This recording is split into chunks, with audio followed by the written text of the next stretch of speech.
திருச்சபை இன்றைக்கு மற்றொரு மாபெரும் விழாவை கொண்டாடுகிறது.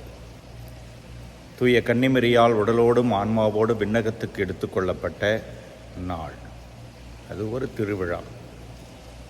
பல நாடுகளிலே இது கடன் திருநாளாகவும் இருக்கிறது. நம்முடைய நாட்டிலே இதே நாளிலே நம்முடைய சுதந்திரம் நாளையும் கொண்டாடுகிறோம். அந்நியர் ஆட்சியிலிருந்து விடுதலை பெற்ற நாளையும் கொண்டாடுகிறோம்.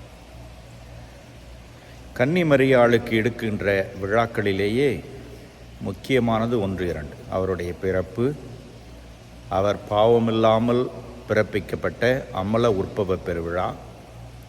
3, அவர் விண்ணகத்திற்கு எடுத்துக்கொள்ளப்பட்ட நாள். மற்ற விழாக்கள் எல்லாம் அவருக்கு கொடுக்கப்பட்ட காரண பெயர்கள்: காணிக்கை மாதா, உபகார மாதா, சகாய மாதா, எல்லாமே அவர் கொடுக்கப்பட்ட காணிக்கை அல்லது அவர் கொடுக்கப்பட்ட விழாக்கள், காரண பெயர்கள் அல்லது அவர் காட்சி கொடுத்த இடத்திலே அந்த நினைவு. இந்த 3 விழாக்களிலே இதுவும் ரொம்ப முக்கியமான விழாவாக இருப்பதற்கு காரணம், பாவமில்லாமல் பிறப்பிக்கப்பட்ட அவருடைய